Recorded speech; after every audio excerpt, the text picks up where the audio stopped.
नमस्कार दोस्तों, स्वागत है आप सभी का trade for the day channel में। आज से मैं अपने चैनल में एक नया सीरीज़ शुरू कर रहा हूं, जिस सीरीज़ का नाम मैंने रखा है टेक्निकल टूर्स। इस सीरीज़ में मैं टेक्निकल एनालिसिस साथ-साथ में टेक्निकल इंडिकेटर्स के बारे में डिस्कशन करूंगा। मैं किन टेक्निकल इंडिकेटर्स का यूज़ करता हूं, मैं किस तरह से टेक्निकल एनालिसिस करता हूं, ये सारी बातें मैं आप लोगों को इस सीरीज़ के थ्रू शेयर करूंगा, अपना एक्सपीरियंस और साथ-साथ में मेरी जो पर्सनल सेटिंग्स है टेक्निकल इंडिकेटर्स की। तो आज के टेक्निकल इंडिकेटर पे डिस्कशन करने से पहले आप लोगों से रिक्वेस्ट है कि यदि मेरे चैनल को आप लोग फर्स्ट टाइम विजिट कर रहे हैं तो जल्दी से सब्सक्राइब कर लीजिए, साथ-साथ में बेल आइकन को हिट कर दीजिए ताकि वीडियो अपलोड होती है नोटिफिकेशंस आप लोगों को मिल जाए। साथ-साथ में मैं आप लोगों को इस बात का एश्योरेंस देना चाहता हूँ कि यहाँ पे टेक्निकल इंडिकेटर्स या टेक्निकल एनालिसिस से रिलेटेड जो भी आप लोगों को कंटेंट मिलेगा, कंटेंट काफ़ी वैल्यूएबल होगा और इवन पेड कोर्सेज में भी आपको इस तरह के कंटेंट शायद ना मिले। आज के टेक्निकल इंडिकेटर्स पे चलने से पहले आप लोगों से मेरी एक खास रिक्वेस्ट ये है कि वीडियो को पूरा देखिए, अंत तक देखिए। आप ऐसा ना सोचिए वीडियो शुरू होते ही कि मुझे इस इंडिकेटर के बारे में पता है, मैं ये जानता हूँ, मैं इस पर कई वीडियो देख चुका हूँ। देखिए, आपने भले ही बहुत सारे वीडियो इस टेक्निकल इंडिकेटर पे देखे होंगे, लेकिन यहाँ पे इस टेक्निकल इंडिकेटर रिलेटेड जो बारीकियों को मैं आपके साथ शेयर करने जा रहा हूँ, वो बारीकियाँ आपको शायद दूसरे वीडियोस में नहीं देखने को मिला होगा। देखिए, जब तक आप टेक्निकल इंडिकेटर्स के बारीकियों को नहीं समझेंगे, तब तक अगर आप कोई एक सर्टेन सिर्फ सेटिंग्स देख लेते हैं या एक ओवरऑल आइडिया ले लेते हैं और समझते हैं कि वो टेक्निकल इंडिकेटर आपके लिए यूज़फुल हो गया या उस टेक्निकल इंडिकेटर से आप पैसे बना लेंगे, तो ऐसा नहीं है।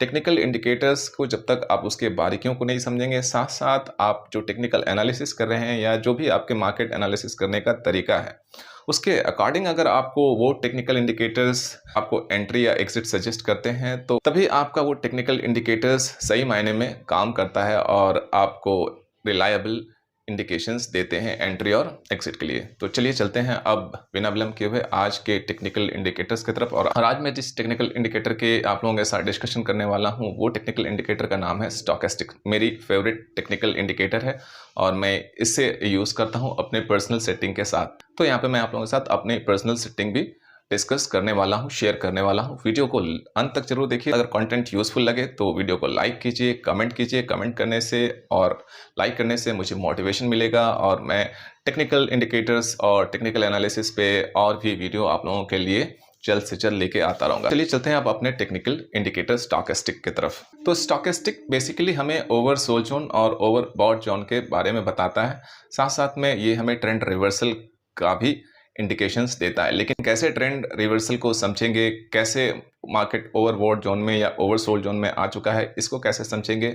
तो आप लोग जो भी ट्रेडिंग टर्मिनल का यूज़ करते हैं या जिस ट्रेडिंग प्लेटफॉर्म का यूज़ करते हैं, उस ट्रेडिंग प्लेटफॉर्म पे या टर्मिनल पे आप लोगों के लिए स्टोकेस्टिक इंडिकेटर अवेलेबल है। मैं जीरोधा यूज करता हूं और जीरोधा में स्टोकेस्टिक अवेलेबल है। इवन ट्रेडिंग व्यू में भी स्टोकेस्टिक इंडिकेटर अवेलेबल है। तो अगर आप लोगों ने कभी भी स्टोकेस्टिक इंडिकेटर यूज़ करा होगा या कोई और वीडियो देखा होगा, तो डेफिनेटली आप लोगों को ये आइडिया होगा कि स्टोकेस्टिक इंडिकेटर वो दिखता किस तरह का है अगर उसे हम अपने ट्रेडिंग टर्मिनल पे अप्लाई करते हैं तो बेसिकली ऐसा होता है।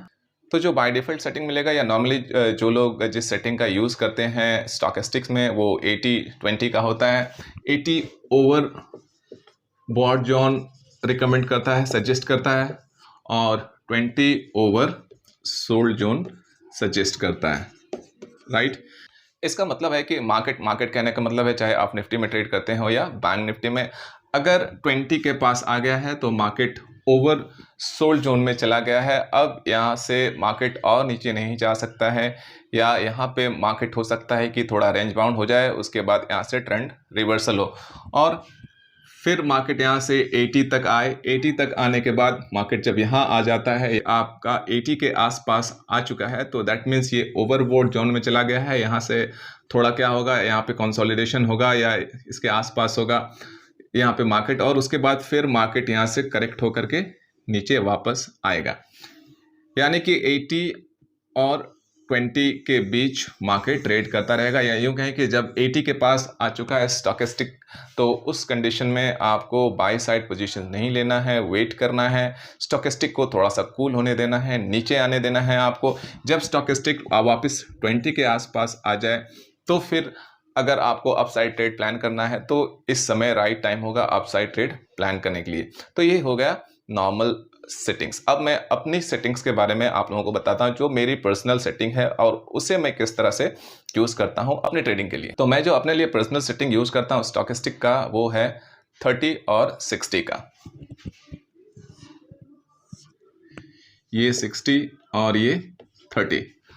अब आपको ये समझना है कि 60 और 30 को मैं किस तरह से ट्रीट करता हूँ, किस तरह से इंटरप्रेट करता हूँ और कैसे अपना पोजीशंस डिसाइड करता हूँ। देखिए, सबसे पहले तो मेरे लिए इंपॉर्टेंट होता है कि मेरी मार्केट के एनालिसिस क्या कहते हैं।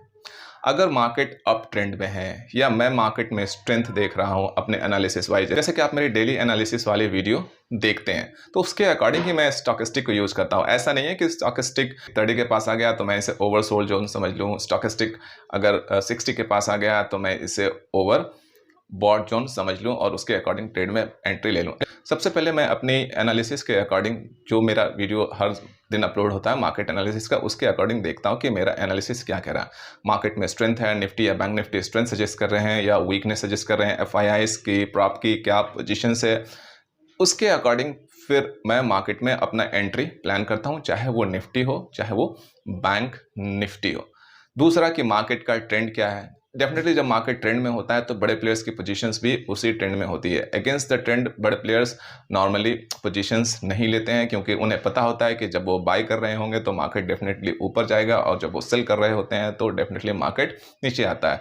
कुछ केसेस में जब वो लोग बाइंग इंटेंसिटी थोड़ी कम करते हैं या सेलिंग इंटेंसिटी थोड़ी कम कर लेते हैं तो उस कंडीशन में मार्केट साइडवेज हो जाता है या रेंज बाउंड हो जाता है। तो वहाँ पे आप किसी भी स्ट्रैटेजी का यूज़ करें या आप कॉल बाय करें या पुट बाय करें, अल्टीमेटली आपको लॉस ही बुक करना होता है।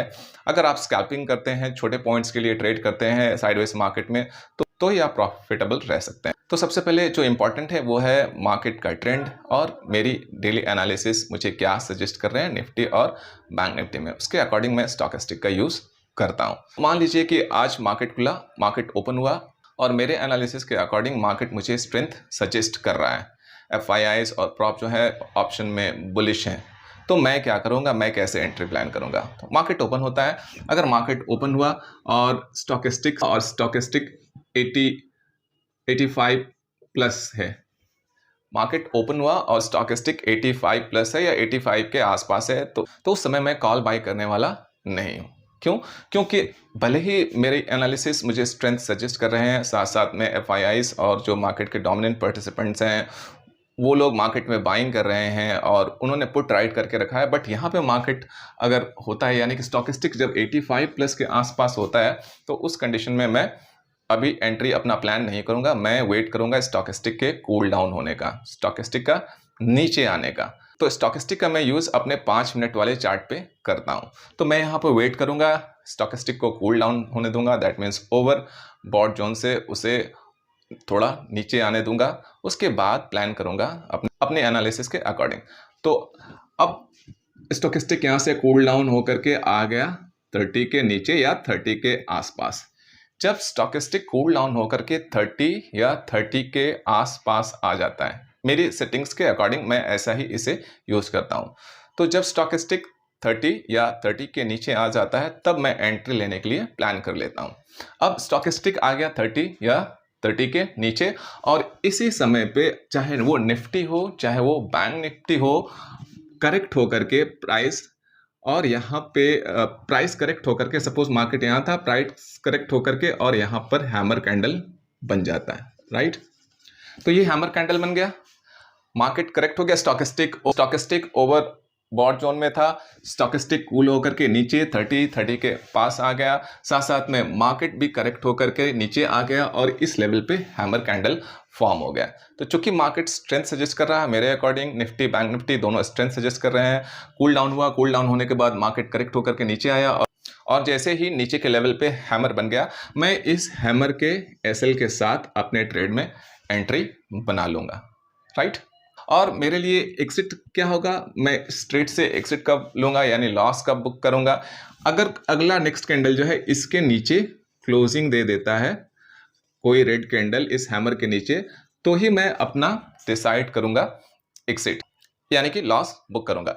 जब तक इसके नीचे क्लोजिंग नहीं देगा नेक्स्ट 5 मिनट का कैंडल, तब तक मैं अपने ट्रेड में बना रहूंगा। वापस मार्केट यहाँ से आप देखेंगे जब भी मार्केट में स्ट्रेंथ होता है और जैसे ही बॉटम पे ये हैमर कैंडल बनता है तो यहाँ पे थोड़ी देर हो सकता है कि बाजार 1-2 कैंडल वेट करे, कभी-कभी तो यहाँ से सडनली ही मार्केट जो है डायरेक्शन पकड़ लेता है। फिर यहाँ से मार्केट जब ऊपर चला जाएगा वापस, और साथ-साथ में हमारा स्टॉकेस्टिक भी धीरे-धीरे ऊपर आएगा। जब एक बार ये 60 को क्रॉस कर लेगा, तो यहाँ पे जैसे ही 60 को क्रॉस करेगा तो मैं पार्शियल प्रॉफिट बुकिंग कर लूँगा।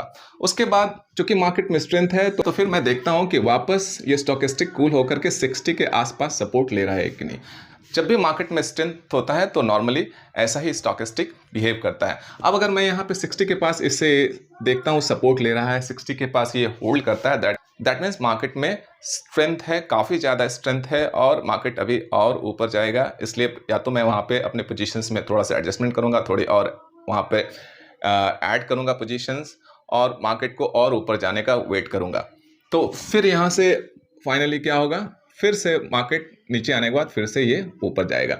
इस तरह से अगर मार्केट में स्ट्रेंथ होता है, अगर मार्केट में स्ट्रेंथ होता है, मार्केट ट्रेंड में है, मार्केट में स्ट्रेंथ है, तो स्टॉकेस्टिक थोड़ा करेक्ट होकर 60 के आसपास आएगा, फिर से मार्केट ऊपर चला जाएगा। तो इस तरह से मैं स्टॉकेस्टिक को ट्रेड करता हूँ। तो फिलहाल आज मैंने जो आप लोगों को स्टॉकेस्टिक्स के बारे में बताया, ये नॉर्मली स्टॉकेस्टिक को मैं इस तरह से यूज़ तब करता हूँ जब मार्केट में स्ट्रेंथ है, मार्केट में एफआईआईज बाइंग कर रहे हैं और मार्केट ट्रेंड में है। स्टॉकेस्टिक को मैं सेलिंग मार्केट में कैसे यूज़ करता हूँ, स्टॉकेस्टिक को मैं मार्केट जब ओवर स्ट्रेंथ में हो तब कैसे यूज़ करता हूँ, स्टॉकेस्टिक को मैं साइडवेज मार्केट में कैसे यूज़ करता हूँ। अगर मैं इस सारी चीज़ों को इस वीडियो में आप लोगों को बताना चाहूँ तो वीडियो काफ़ी लंबी हो जाएगी। तो बाकी स्टॉकेस्टिक्स के बारे में, अलग अलग ट्रेंड में, अलग अलग कंडीशंस में, अलग अलग मार्केट सिनेरियो में मैं कैसे यूज़ करता हूँ स्टॉकेस्टिक्स का, इसकी चर्चा मैं अपने अगले वीडियो पार्ट 2 में करूँगा, स्टॉकेस्टिक पार्ट 2 में। तो फिलहाल आज मुझे दीजिए इजाज़त। वीडियो अच्छी लगी हो तो लाइक करें, कमेंट करें, चैनल को ज़रूर सब्सक्राइब कर लें। तब मिलता हूँ टेक्निकल टूर के अगले एपिसोड में। तब तक लिए keep trading, keep learning, bye bye.